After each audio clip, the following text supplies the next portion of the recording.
Welcome to A Date with Darkness podcast, where I will be discussing the impact of hurtful and abusive relationships and how to overcome them so that you can move through your pain and get to the kind of healthy relationships you want, need, and deserve. I'm Dr. Natalie Jones. I'm a licensed psychotherapist based in California.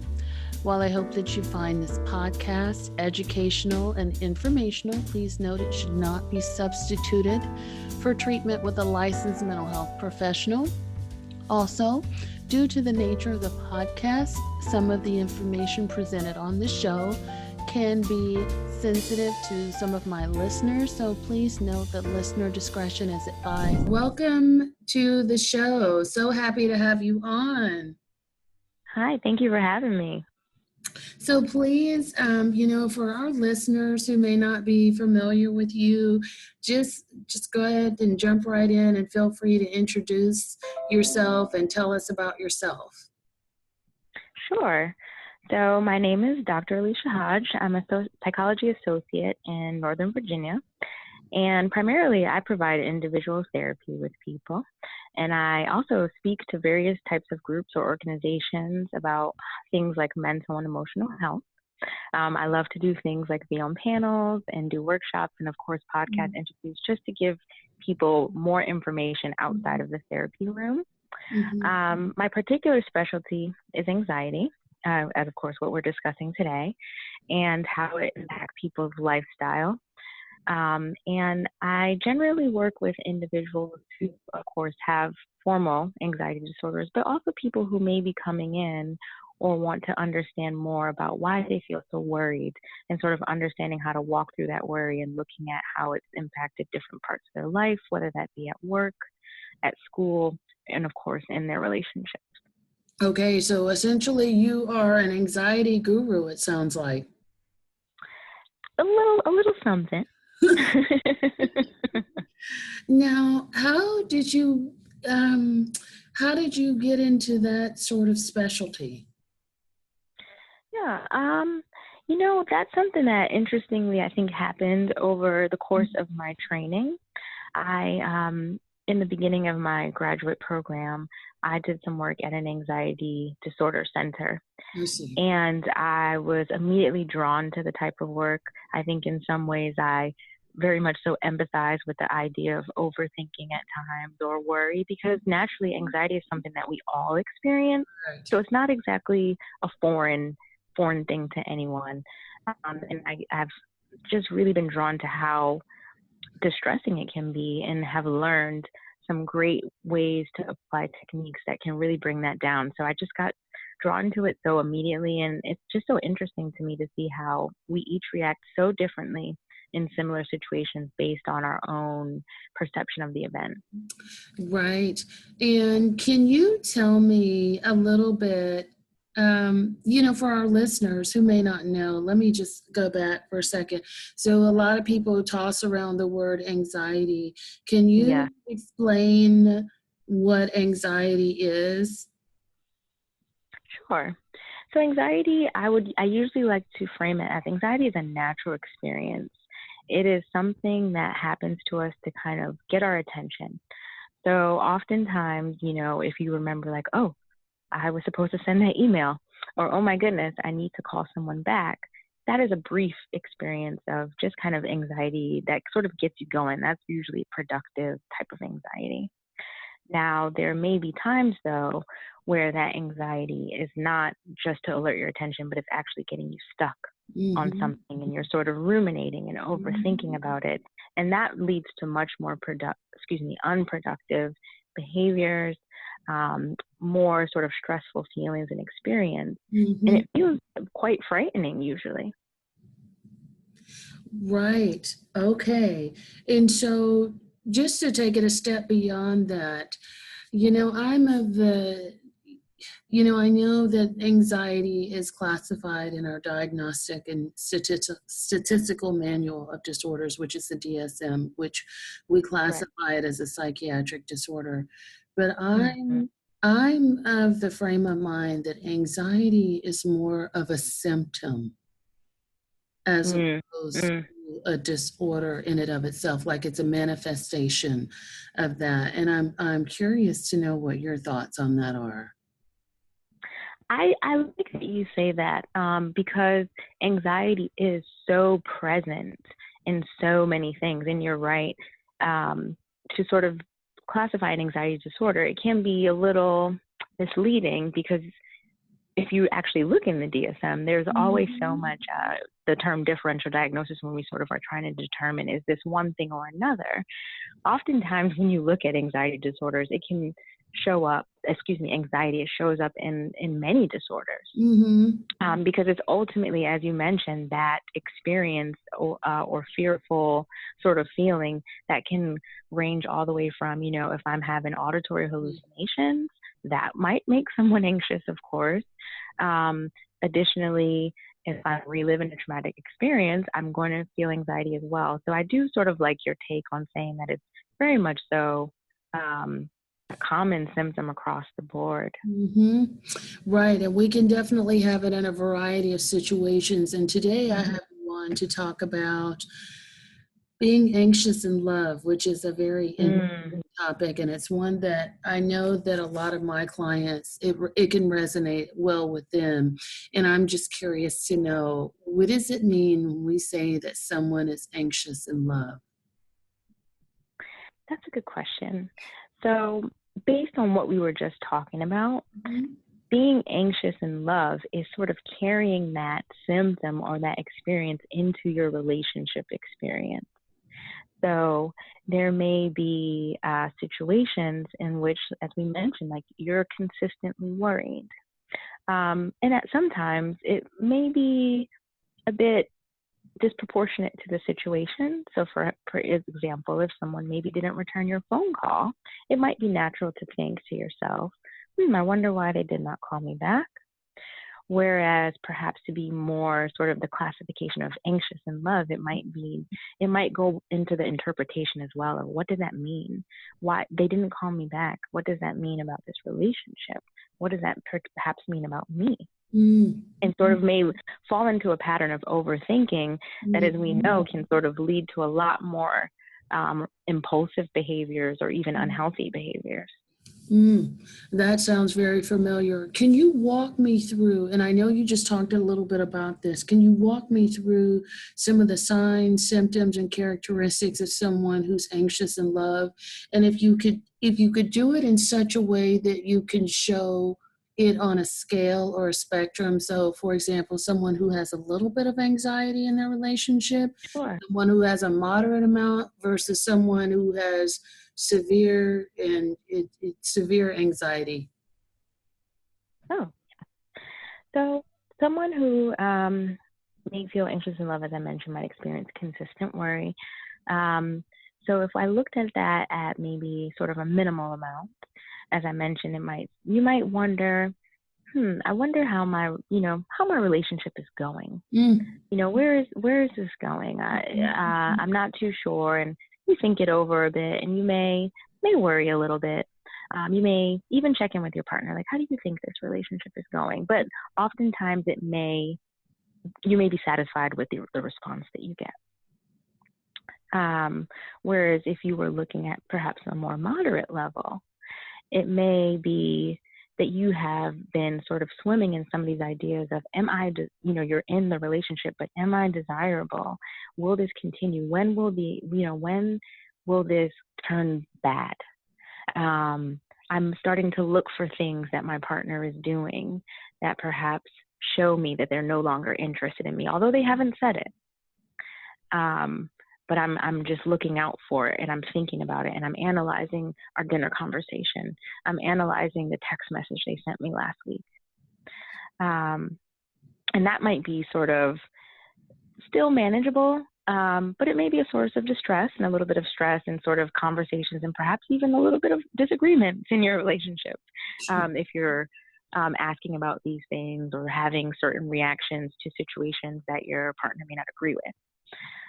Whereas on a more, I would say, severe level, it would more likely be things like constant worry, consistent concerns about desirability, when, this relationship will end any day now.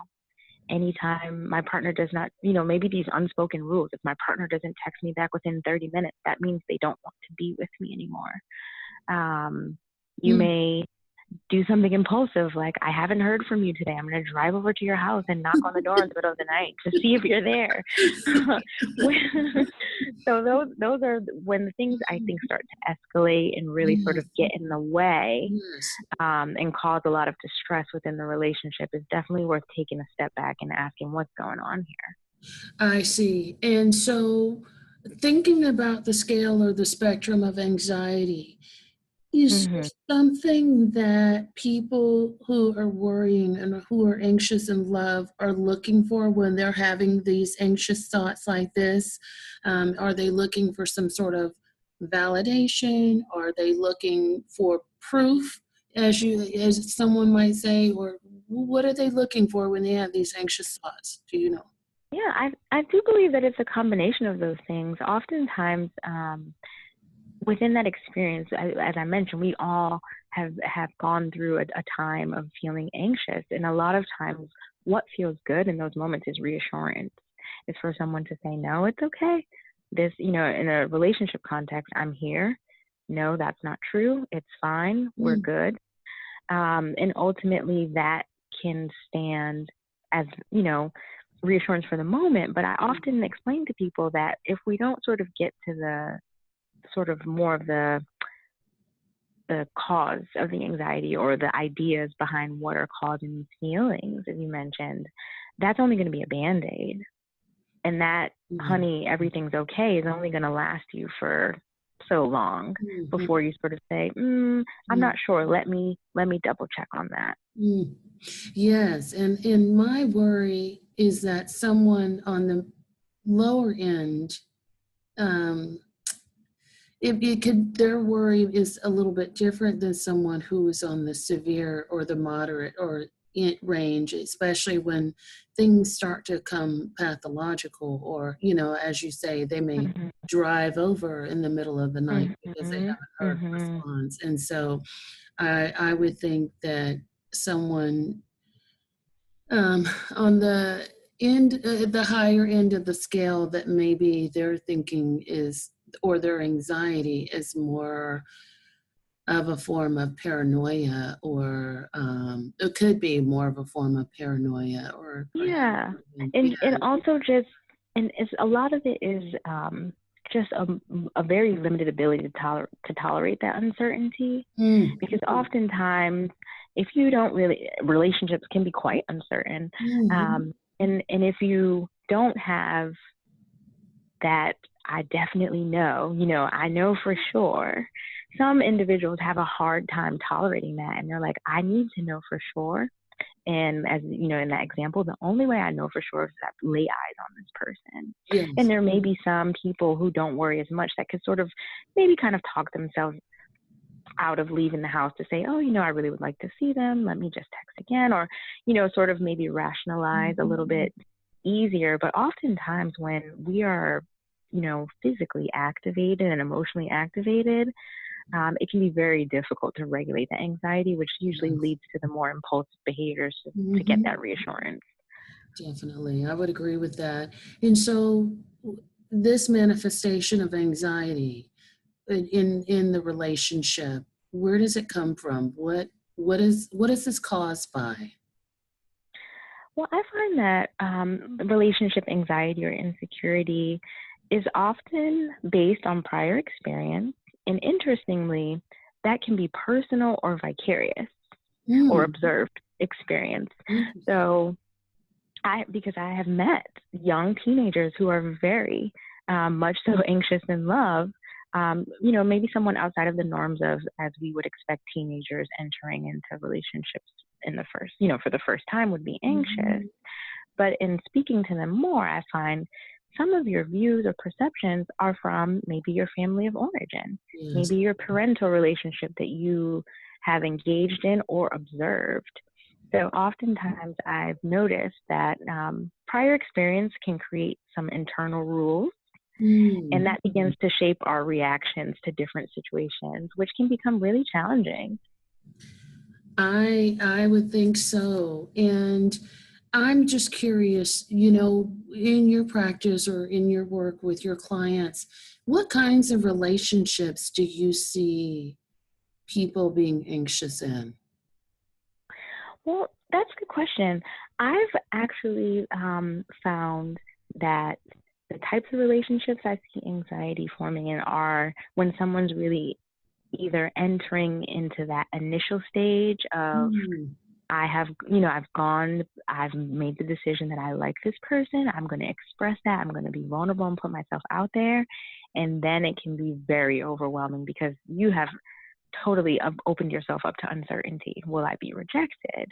mm-hmm. Will they like me as much as I like them? Will this go somewhere? We all have, our own personal hopes and dreams for our relationship. So you really, I think, putting yourself on the line there.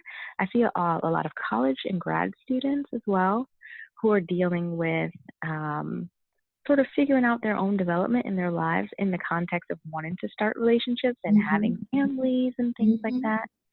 And additionally, I find that I lately have been working with um, women who have experienced some very difficult parenting relationships Mm-hmm. and are now seeking to enter romantic relationships or maintain them and are having some challenges as well. I see. And I don't know about your experience, but my experience is this, is that typically when people manifest a symptom such as anxiety in a romantic relationship or, you know, even a relationship with their parents, that's not a linear thing, meaning that they just manifest it in that relationship, but they manifest Correct. anxiety in all aspects of their lives, or in all Mm-hmm. in all relationships. So that could be relationships with money, relationships with their job, relationships with their friends or children or whomever. Mm-hmm. I'm just curious to know what your thoughts about that are as well. I agree. I am actually hard pressed to think of a specific example where someone was only exhibiting anxiety solely within one area, Yeah. other than maybe if it was like some sort of, yeah, I'm actually stumped, so probably I agree with you. Yeah. Yeah. And I'm curious to know too, you had talked about people, and these are more of the kind of clients that I work with, and more of the kind of clients that listen to this, or more of the kind of folks that listen to the show. People who have had unhealthy or dysfunctional relationships with their parents, Yeah, then they become anxious in their own relationships. correct. Can you talk more about that and what those kind of folks look like and what their struggles are, from with their parents over into their own romantic relationship, or over into their own relationships? It doesn't even have to be romantic, Right. that they are struggling with. Sure. So I find that in terms of our family of origin or whoever was our caregiver, Mhm. that initial relationship does serve as very much so a form of a blueprint in terms of understanding how to interact and understanding how to give and reciprocate love. When that is unhealthy for some reason, or if that is disrupted in some way, it can be very difficult to sort of make sense of, well, then how do I move forward and give love and receive love from someone else? Or how do I interact with people? How do I please others? Mhm. So I've noticed that oftentimes I find individuals who are sort of really struggling or dealing with this idea of how much of myself do I have to give in order to make someone happy. I don't really understand the boundaries in a relationship. I don't understand what is a normal give and take. Mhm. Do I just say yes to everything? Right. Um, those sorts of questions, and they oftentimes may not have an appropriate or healthy reference point, and that's what can be confusing. Or they Mm. may be in similar relationships to the one that they were in with their caregiver or parent, and they say, this doesn't feel great, but it feels familiar, and I'm so confused by that. Okay, and that sounds very spot on. So, with Hmm. somebody who's struggling with an issue like this, can you tell us how their relationship or their anxiety can impact or even hurt or maybe even cause their relationships to end? Yes. So, unfortunately, when we have um, somewhat of a potentially unhealthy coping style, meaning, as I mentioned before, the constant reassurance checking, Mm-hmm. or um, maybe even showing up in the form of jealousy, Mm-hmm. or sort of thinking about arguments before they happen, and trying to solve problems in advance, they sort of take away the agency of the other person. And we have to Yes. remember that a relationship is two people. And while it can feel really secure to, I guess, maybe sort of control the situation, and I don't mean that in a negative way, but trying to take control to reduce that anxiety can take away another person's choice. So, Mm. for example, if you've created these rules and you're operating them by them, and your partner doesn't know about them, then that's going to make for some conflict. Or if your partner has expressed to you openly, I love you very much, this is where we are in our relationship, this is where I see it going, and you maybe have doubts and you decide to act differently, Mm-hmm. then unfortunately or fortunately for them, they also have the ability to make a choice and say, well, this may not be the relationship for me. I'm sorry. I think that's spot on, and I'm also wondering too. As you were talking, people who have anxiety, right? They often say that just from my own thinking and my own curiosity, that Mm-hmm. we are what we attract. You know, Mm, And mm. I'm just curious, in your experience, do you feel like people who have varying levels of anxiety in their relationships attract a certain type of partner? Yes, interestingly, I find that sometimes there is a mismatch due to that type of attraction.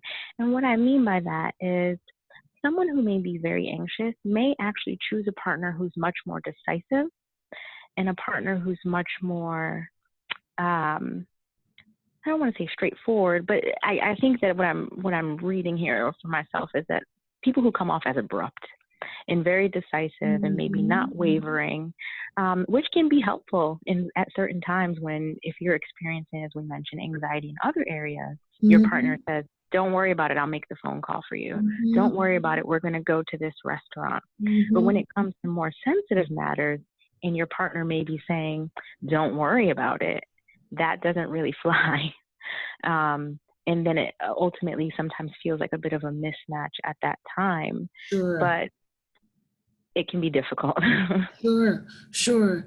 And that's what I was thinking too. And I wonder if people who are anxious in love or just manifest that in their relationships, if they are attracting the same types of people,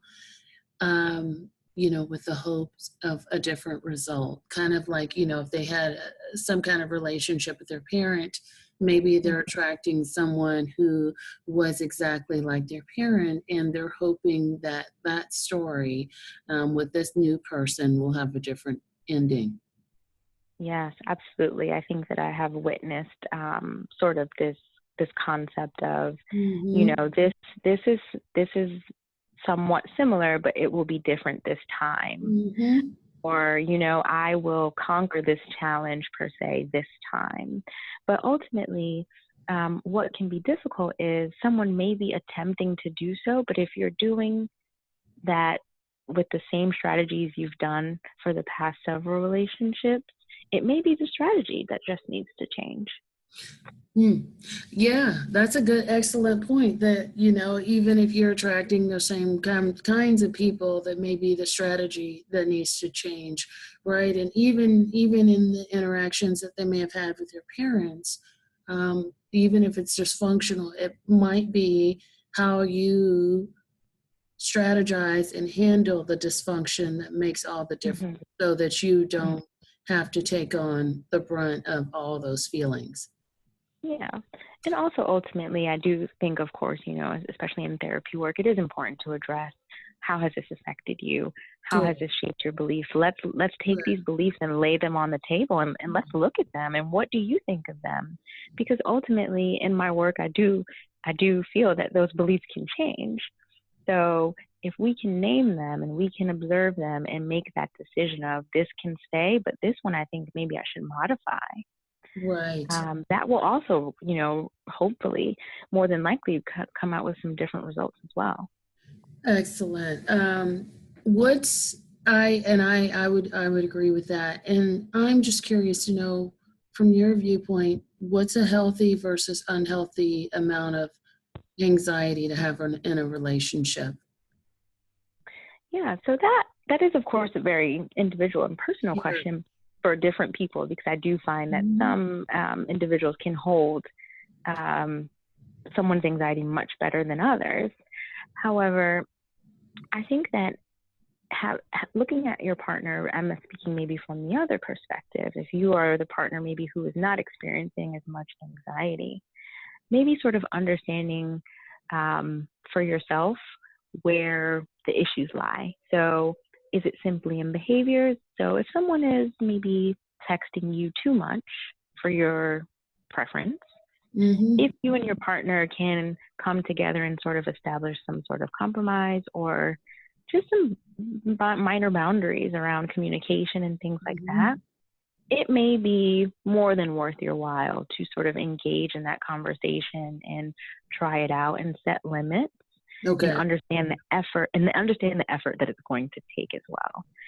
However, if someone is really sort of maybe overstepping those boundaries or causing distress or even causing you to begin experiencing excessive amounts of anxiety, it's still worth a conversation. But I always encourage people to really check in with themselves and ask, how is this working out for me? And understanding Mhm. that they do have the power to make that decision.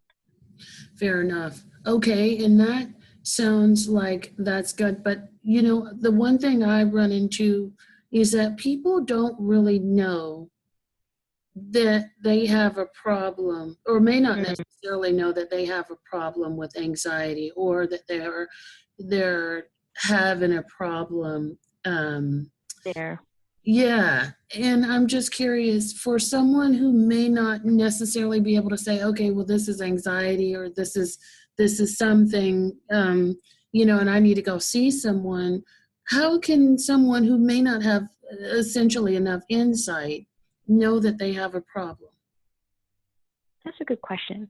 So one area that I find that individuals may be less open to is the first thing is feedback from another person. Mm, So oftentimes I like to ask people, tell me about some of your past relationships. Tell me, how would this person describe you? What would they say were your, positive qualities, maybe some of the negative things? Because oftentimes I start to see a theme. Oh, that person said I was calling them too much, and this person, and that person, and that person.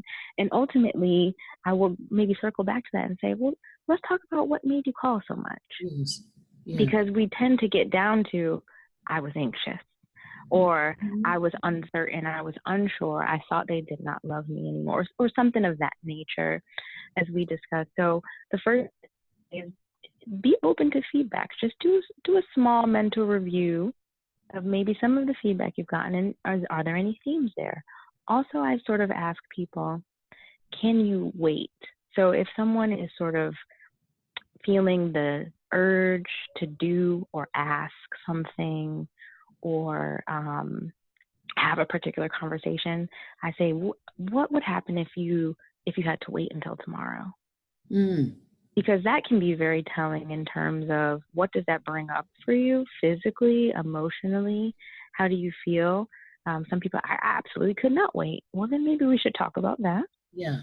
Um, you know, and I'm trying to think, another area that would be helpful is to sort of maybe check in around physical experience. So anxiety shows up a lot in our worries and in our overthinking, but it can show up in our bodies as well. Do you Mm. have a drop in your stomach when you start to think about your relationship, or do you find that when your partner gets in the car to leave, your stomach drops and you think, this is going to be over any day now? So sort of your body can tell you some things, and I would just encourage you to also listen to that, because we can rationalize a lot of things in our minds, which is sometimes helpful. But oftentimes, if we just take that moment to check in with ourselves, we might notice, something doesn't feel quite right. Does this experience remind me of some of my other negative experiences from my family of origin? Some of the things that we sort of mentioned earlier. Okay. And I want to talk about when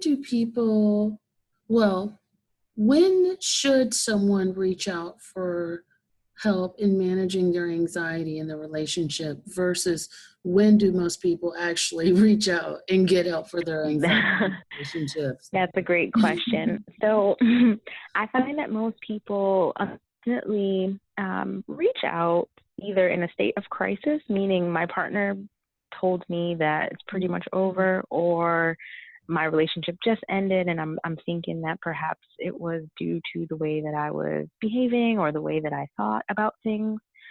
But ultimately, I think it sort of leads back again to what I mentioned was either feedback. So if you're starting to get certain feedback, and maybe I find that therapy is just a nice place to have someone objective to review it and discuss it and sort of come to your conclusions about what's going on. But also, people could also just reach out knowing that they have certain goals for a healthy relationship, and that simply is enough. Right. And I'm wondering too, people who are anxious in love, do you feel like they have a goal? Do they have a goal, or maybe they have a fantasy? And maybe that's part of where the anxiety comes from, is they're not really sure. They just thought it was supposed to be some way, and maybe that's part of their anxiety. That's a great point. I think oftentimes there is sometimes a romanticized goal that we end up identifying, whether that be some sort of picture perfect relationship or, family idea. But oftentimes I also notice that people are seeking a feeling. And it's a feeling that really can't be explained, at least in words. And that can be difficult. So we simply discuss the idea that you're looking for a feeling, and perhaps that feeling is, like you mentioned before, validation. But let's go past that, because I also believe that feelings are connected to thoughts.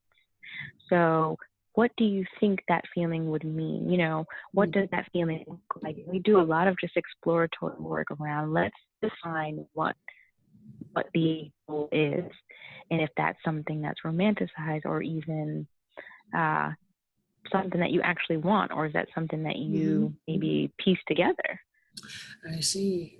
For people that are on the fence about seeking treatment for anxiety, and I don't know if you have any thoughts about this, if they should maybe start with therapy, or perhaps some people also need medication, especially if it's going to manifest in a different area.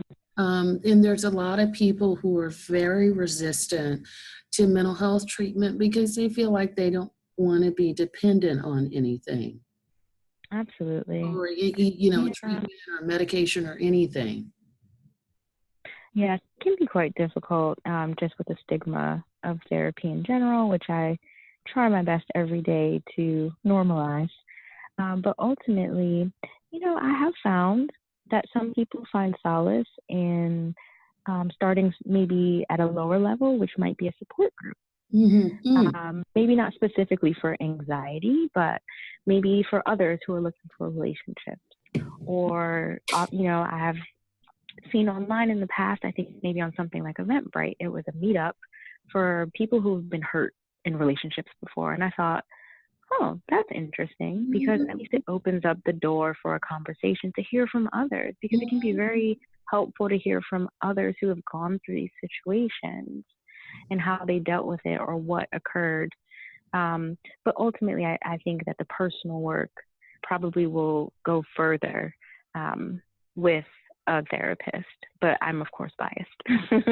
Right. And I'm curious to see what your thoughts are in terms of, if they're manifesting anxiety and they get treatment, do you think that they will need treatment for forever and ever, or do you feel like they can eventually kind of work through that, or maybe it's just a case Oh, by case, or however? yeah. I think that to some degree it is case by case, but my idea about therapy is not to keep anyone in therapy forever, at least not consistently. There may be some people who do seek treatment every week for the duration of their life, and that is also their choice, and I don't see anything wrong with that. However, treating things like anxiety, maybe some of the lower levels of the physical manifestation of anxiety can be quite brief of treatment, because I find that once people are sort of freed from that anxious loop, they can actually step back and take a different perspective and have maybe more ideas. And that might require some additional to maybe focus on, okay, let's just focus on relationships and not mostly anxieties per se. But I don't believe that it would be something that needs to be forever. And of course, the therapy door is always open. And if you leave and you like to come back at another time in another context, that's always okay too. Yeah. And I think that works great for a lot of people. They just need a quick solution-focused intervention for right now, and then done. And then other people need ongoing support. I'm one of the believers that, I feel like therapy should be an ongoing thing, kind of like diet and exercise. Like that's just your mental laxative. And one of the things that came up for me as you were talking that I hadn't really thought about when I was writing the questions for the interview was love addictions. And how much do you think anxiety plays into love addictions? And that kind of came into my mind as you were talking about support support groups. And I know that there is the Love Addiction Anonymous support group. And I was just curious about your thoughts on, anxiety and manifesting in a quote unquote, love addiction. Yeah, I think that it probably is, as you mentioned, we talked about anxiety as a symptom, sort of underlying that discomfort and people's desire to quell discomfort. I mean, I think that we're all made that way to sort of figure out like what's wrong and let me put this fire out per se. So ultimately, I can see that connection as you say that it would be the underlying thing of I need to resolve or ease this discomfort. Are there any consequences as a result of being anxious in love? Do you feel like there's any sort of detrimental consequences that people suffer outside of, the feelings of discomfort that they have, that they can be looking for as they're listening to this podcast? Consequences, and just let me clarify, consequences in terms of how their relationships may Right. end, or The consequences as a result of their anxiety manifesting in their relationships. Because there's a lot of people that may not, they may say, oh, I know somebody, but when taking a look at their own backyard, maybe there's some telltale signs that they can see, like, maybe there's a lot of turbulence in their relationships, or maybe they go through relationships frequently, or things like that, if that makes sense. Correct. Well, I do think in some ways, relationship challenges are come from many variables. And ultimately, I think if we're talking specifically about anxiety, it could be even manifested in that, like I mentioned, the jealousy. So that's sort of what popped into my mind, like understanding that root comes through work, but sort of, that feedback of like, you're very jealous or maybe controlling, or you want to spend every second with me, or sometimes partners may give the feedback of like, nothing feels enough for you. I'm not sure how I can give you more, So I think when I hear those sorts of terms, when I'm working with someone, or even someone describing like, I spent all weekend with my partner, and when Monday came, I felt terrible. And I thought to myself, our relationship is in danger, or it's not good enough, or, that wasn't enough time. So sort of those sorts of longing feelings, staying up late at night, worried about the relationship, or maybe what you said or you didn't say, that conversation at dinner, I shouldn't have said that. I wonder if they're, mad at me. Sort of looking at, are you overthinking or worrying a lot more than you have in the past, or a lot more than maybe, it's hard to say than you need to, because the insight has to be there. But sometimes when we speak to our friends, they might say, why are you worried about that? I don't understand. And one thing that also came to my mind as you were talking is self-sabotage and destructiveness. We feel like people who are anxious are more likely to self-sabotage, meaning that they just kind of make these impulsive decisions and cause some destructiveness to their relationships. That can definitely happen. And I find that oftentimes giving in to anxiety or seeking out reassurance, as I mentioned, is often worth the risk when someone is very anxious in love. So they may even be able to say to themselves, I know that if I do this, this may make so-and-so upset. But they have now put their feelings above that to say, but I really feel uncomfortable, and I need to make sure, or I need to do this. Yeah. And as you're talking about it, it reminds me that, anxiety and even depression, or, those symptoms are very self-centered symptoms, meaning that they can manifest in such a way that you can't get out of your own mind and how you feel enough to put yourself in somebody else's shoes. Correct. Yes, it can be very difficult to, as I've said a few times, take that step back, because you sort of get stuck in that loop, and you feel like the only relief is to do that action or to think this thing. And as I mentioned, it's oftentimes just a Band-Aid, and the greater consequences on the end, unfortunately, feed into some of those ideas about, my relationships will end, because they do end. And then it sort of becomes like, well, now what? And ultimately, that's when I tend to find people setting up sessions. Yes, when their relationships are in danger of ending. Oh, wow. Okay. And do they stick it out, or do you find, meaning, do they stick out treatment, or do you find that they just kind of, if their relationship sort of mends while they're in treatment, then they may drop out, and it's like, oh, everything's fine now, type of thing? I've definitely had both. I've had some say like, oh, things are great now, thanks for everything, bye. To which I'm happy that things are great, but I do sort of caution that this may be temporary, and sort of recommend the additional work that may need to be done. But I do find that some people sort of begin to feel free enough to look inward and say, I wonder actually, why am I doing these things? Let's talk about this more. And even if their relationship ends, they'll stay, because they're now invested in doing the personal work. That's good. And just out of curiosity for me, what are the demographics of the people that you work with? Who are the people who are usually coming to you and saying that I'm anxious? Therefore, who's most likely, in your experience, to seek out treatment and say that they need help? I have found primarily that I'm seeing adult women.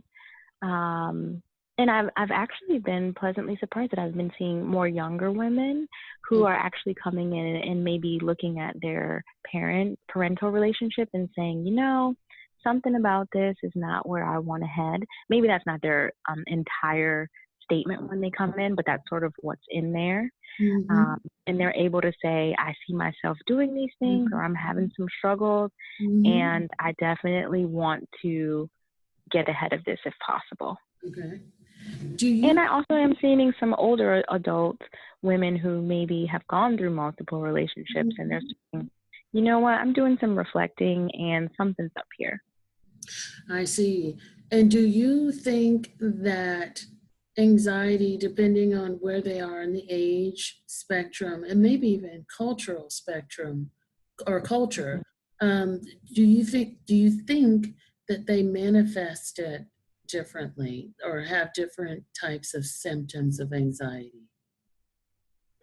Well, in some ways, I think that that's a good question. I find that in maybe some of my older clients, and when I say older, I think I should maybe specify more, perhaps maybe 45 plus, Okay. um, maybe they are sort of talking more about feelings of despair, resentment, Mm. maybe some anger over past relationships.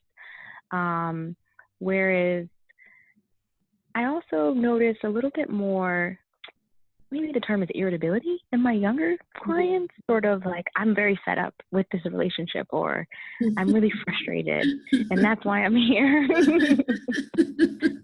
Okay. That makes sense. And so, what are some of the treatments that you use with your clients who are anxious in love and they kind of want to have a healthier relationship? Yeah, so I often start by simply just talking about what anxiety is and how that can infiltrate through our lifestyle and impact us in different ways. And I like to give lots of examples, as we sort of did earlier, from maybe pretty minimal to more severe, to sort of get that buy-in for someone to say, oh yeah, that one's me. And we talk about, a little bit about family of origin and where this may come from, but that tends to be a little bit later down the line. So I like to just talk about pretty basic relationship things like open communication, boundaries. I also have this worksheet, which of course now I use it constantly and it's escaping me, but it sort of helps you walk through an anxious thought or situation and allows you to pinpoint where this, what is my thought, what is my fear or concern. And it also helps you link it back to where might this be coming from in my past history. Is this a message that I've gotten somewhere else? And it's very powerful to write that down on a piece of paper and say, do you see now how so much pressure was then placed on a text message? Yeah. And then it's like, oh, wow. And that kind of makes me wonder, is there a specific time where you would suggest that maybe it's time to walk away from the anxious person who's in love? Is there a time where you say, okay, their anxiety may be too unhealthy in this relationship, and this is not a healthy relationship for two people to be in? Yeah. I find that I have had individuals want to bring their partner in, and their partners have at least been able to share things like when someone is really sort of maybe making threats, and not necessarily threats of physical harm or violence, but even sort of just saying, like, if you don't call me when you get home, then I'll know that that means you don't love me. Or sort of laying out these really intense ultimatums or ideas that make the other partner very uncomfortable or make the partner feel very confused and even very unsatisfied, with the relationship. So if through, discussion and compromise and feedback and talking, these things aren't changing, that may unfortunately be a sign that this is not going to work at this time. Fair enough. Okay. And all right, so we're coming down to the nitty gritty. Dr. Hodge, what are some resources that you can suggest for people who are anxious in love? Yeah, so there's actually, I wasn't aware of this. There is a book called Anxious in Love.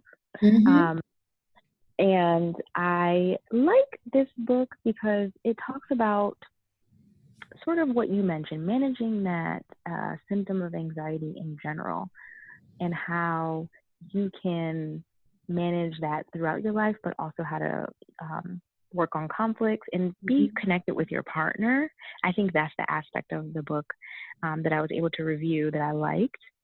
And I believe that is written by Carolyn Daitch. Yeah, I have that book. I can definitely put that in the show notes.